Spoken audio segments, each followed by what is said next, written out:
ಪಾತ್ರ ಮಾಡೋರ್ನ ಹೀರೋಯಿನ್ ಪಾತ್ರ ಮಾಡೋರ್ನ ಮುದ್ದಾಗಿರೋರ್ನ ಹುಡುಕ್ತಾರೆ. ಬಟ್ ಆದ್ರೂ ಕೂಡ ನಿಮಗ್ ಅನ್ಸಿಲ್ವಾ ಬರೀ ನೆಗೆಟಿವ್ ಶೇಡೇ ಮಾಡ್ತಾರೆ? ಮತ್ತೆ ತೆಲುಗುಲು ಕೂಡ ನೆಗೆಟಿವ್ ಶೇಡ್. ಹೌದು. ಸೊ ಒಳ್ಳೆ ಪಾಸಿಟಿವ್ ರೋಲ್ ಮಾಡ್ಬೇಕು ಅಂತ ಅನ್ಸಿಲ್ವಾ? ಆ್ಯಕ್ಚುಲಿ ನನ್ಗೆ ಅನ್ಸೋದು ನಿನ್ಗೆ ಯಾಕೆ ವಿಲನ್ ರೋಲ್ ಕೊಡ್ತಾ ಇದ್ದಾರೆ, ನೀನು ಹೀರೋಯಿನ್ಗಿಂತ ಚೆನ್ನಾಗಿದ್ಯಾ, ನೀನು ಯಾಕೆ ಇದನ್ನು ಮಾಡ್ತಾ ಇಲ್ಲ ಅಂತೆಲ್ಲ ಹೇಳೋರು. So one point of time I realised, ನಮಗೆ ಏನೇ ಕ್ಯಾರೆಕ್ಟರ್ ಬರಲಿ ಅದು ನಾವು ಅದಕ್ಕೆ ಅರ್ಹರಾಗಿರ್ತೀವಿ, ಅದಕ್ಕೆ ಅದು ನಮಗೆ ಬರೋದು. ಅದನ್ನು ನಾನು ಯಾವಾಗಲೂ ಫಾಲೋ ಮಾಡ್ತೀನಿ. ಸೊ ಸೀರಿಯಲ್ಗಳಲ್ಲಿ ನನಗೆ ಯಾವಾಗಲೂ ನೆಗೆಟಿವ್ಸೇ ಬರೋದು. ಇವಾಗವರೆಗೂ ನಾನು ಒಂದು 8-9 ಸೀರಿಯಲ್ ಮಾಡಿರ್ತೀನಿ, ತೆಲುಗು ಕನ್ನಡ 2 ಸೇರಿ. ಎಲ್ಲದ್ರಲ್ಲೂ ನೆಗೆಟಿವೇ. ಸ್ಟಾರ್ಟಿಂಗ್ ತುಂಬ ಬೇಜಾರಾಗೋದು. ಮಿಥುನ ರಾಶಿ ಮಾಡಬೇಕಾದ್ರೆ ಅಂತೂ ತುಂಬ ಹೇಳೋರು, ಯಾಕೆ ಇದು ಮಾಡ್ತಿಲ್ಲ, ನೀನು ಯಾಕೆ ನೆಗೆಟಿವ್ ಮಾಡ್ತಾ ಇದೆಯಾ. ನಾನೇನು ಮಾಡಲಿ, ಅವ್ರು ಕೊಟ್ಟರು ನನಗೆ ಆ ಕ್ಯಾರೆಕ್ಟರ್ ಸೂಟ್ ಆಗ್ತೀನಿ ಅಂತ ಅಂದ್ಕೊಂಡು. ಸೊ ನಾನು ಅಂದ್ಕೊಂಡಿದ್ದು ಬಂದೆ ಒಂದು, ಓಕೆ ಈ ಕ್ಯಾರೆಕ್ಟರ್ ನಂಗೆ ಬಂದಿದೆ. ಫಸ್ಟ್ ಸ್ಟಾರ್ಟಿಂಗಲ್ಲಿ ಇದ್ದಿದ್ದು ನಂಗೆ ಆಬ್ವಿಯಸ್ಲಿ ಯಾರಾದರೂ ಆಬ್ವಿಯಸ್ಲಿ ನಾನು ಬೇರೆ ಊರಿಂದ ಬಂದಿರೋದಲ್ವ, ಯಾವುದೋ ಒಂದು ಕ್ಯಾರೆಕ್ಟರ್ ಕೊಡಲಿ ನಾನು ಮಾಡೋಣ ಅಷ್ಟೇ. ನನಗೆ ಹೀರೋಯಿನ್ ಅದೆಲ್ಲ ನಂಗೆ ಅಷ್ಟು ನಾಲೆಡ್ಜು ಇರಲಿಲ್ಲ ಆಗ. ಸೊ ನಂಗೆ ಅವಾಗಲಿಂದನೇ ಸ್ಟಾರ್ಟ್ ಆಗಿದ್ದು, ಓಕೆ ನನಗೆ ಈ ಕ್ಯಾರೆಕ್ಟರ್ನು ನಾನು ಮಾಡ್ಬೋದು ಅಂತ. ಸ್ಟಾರ್ಟಿಂಗಲ್ಲಿ ಕಂಪೇರ್ ಮಾಡಿದ್ರೆ ಇವಾಗ ನೋಡಿದ್ರೆ ಎಷ್ಟೊಂದು ಜನ ನನ್ಗೆ ಆಚೆ ನೋಡಿದಾಗ ಹೊಡಿಯೋಕೆ ಬಂದಿದ್ರು, ಬೈಯಕ್ಕೆ ಬಂದಿದ್ರು.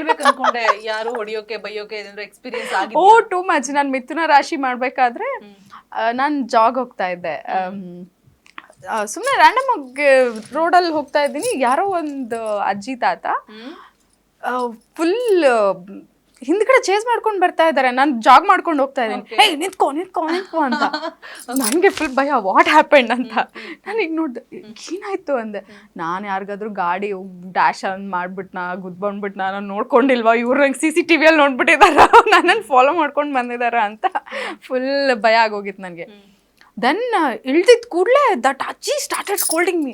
ನಿಂಗೆ ಬುದ್ಧ ಇದೆಯಾ ನಿನಗೆ, ಏನು ಹುಡುಗಿಗೆ ಅಷ್ಟು ಟಾರ್ಚರ್ ಕೊಡ್ತಿದ್ಯಾ, ನಿಂಗೆ ತಲೆ ಕೆಟ್ಟಿದ್ಯಾ, ನಿನಗೆ ಅವಳು ಎಷ್ಟು ಒಳ್ಳೆಯವಳು, ನಿನ್ಗೆ ತಲೆ ಸರಿ ಇಲ್ವಾ, ಅದು ಏನು ಯಾರಿಗೆ ಅಂತ ಅಂದೆ. ಆಮೇಲೆ ಅದು ಅಜ್ಜ ಅವ್ರು ಹೇಳಿದ್ರು, ಇಲ್ಲಮ್ಮ ರಿಲ್ಯಾಕ್ಸ್, ನೀನೇನು ಅನ್ಕೋಬೇಡ, ನನ್ನ ಹೆಂಡತಿ ಮಿಥುನ ರಾಶಿ ಸೀರಿಯಲ್ನ ತುಂಬ ಫಾಲೋ ಮಾಡ್ತಾರೆ.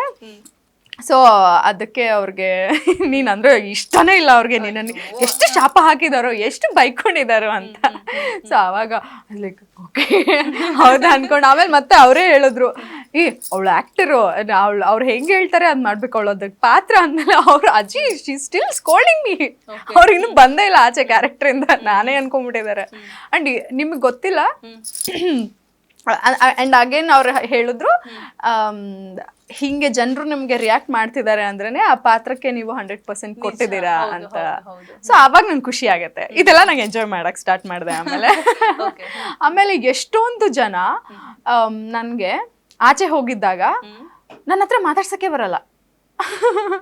ಬಿಕಾಸ್ ನಾನು ನೆಗೆಟಿವ್, ಇಲ್ಲಿನೂ ನಾನು ರಿಯಲ್ ಲೈಫಲ್ಲೂ ಹಾಗೆ ಇರ್ತೀನಿ ಅಂತ. ಹೇಳ್ಬೇಕು ಅಂದ್ರೆ ನಾನು dead opposite. I am very sweet girl. ನೋಡಿ ಪಾಪ, ತುಂಬಾ ಸಾಫ್ಟ್ ಅಂಡ್ ಸ್ವೀಟ್. ನಿಜವಾಗ್ಲೂ ಪೂಜಾ ನೆಗೆಟಿವ್ ಶೇಡ್ ಏನ್ ತೋರಿಸ್ತಾರೆ ಅದು ಪಾತ್ರ ಮಾತ್ರ ಬಂದಾಗಿಂದ ನಾನು ನೋಡ್ತಾ ಇದ್ದೀನಿ. ಸ್ವೀಟ್ ಅಂತ ನಾನು ಹೇಳಬೇಕು ನಿಜ ಅಂತ ಹೇಳಿದ್ರೆ ಈವನ್ ನಂಗೆ ಕಣ್ಣಿಗೆ ಕಾಡ್ಗೆ ಅವರೇ. ಅಯ್ಯೋ ನಿಜವಾಗ್ಲೂ ನಾನೊಬ್ಳು ಸೆಲೆಬ್ರಿಟಿ, ಏನು ಅಷ್ಟು 8 ಸೀರಿಯಲ್ ಮಾಡಿದ್ದಾರೆ. ನಾನು ತುಂಬಾ ಜನ ಸೆಲೆಬ್ರಿಟೀಸ್ನ ನೋಡಿದ್ದೀನಿ, ಬಟ್ ಒಂದು ಗತ್ತಿರತ್ತೆ. ಬಟ್ ಪೂಜಾ ಯಾವುದೂ ಇಲ್ಲ, ತುಂಬಾ ಸರಳ ಸಾಮಾನ್ಯ, ತುಂಬಾ ಸಿಂಪಲ್ ಹುಡುಗಿ. ನಂಗೆ ತುಂಬಾ ಇಷ್ಟ ಆದ್ರಿ. ನಂಗೆ ಅವಾಗ ಆಕ್ಚುಲಿ ನನಗೇನೆ ಬೇಡ ಅಂತ ನಂಗೆ ಒಂಥರ ಅನ್ಸ್ತು. ಬಟ್ ಅವ್ರು ಏನು ಅನ್ಕೊಳ್ದೆ, ನಾನೇ ಹಾಕ್ತೀನಿ ಬನ್ನಿ ಅಂತ ನನ್ ಕಣ್ಣಿಗೆ ಕಾಜಲ್ ಅವರೇ ಹಾಕಿ. ಕ್ಯೂಟಾಗಿ ಕಾಣ್ತಿಲ್ವಾ ನೀವು? ನೀವು ಹಾಕಿದ್ರ ಅಂದ್ರೆ ನಾನು ಪಕ್ಕ ಕಾಣ.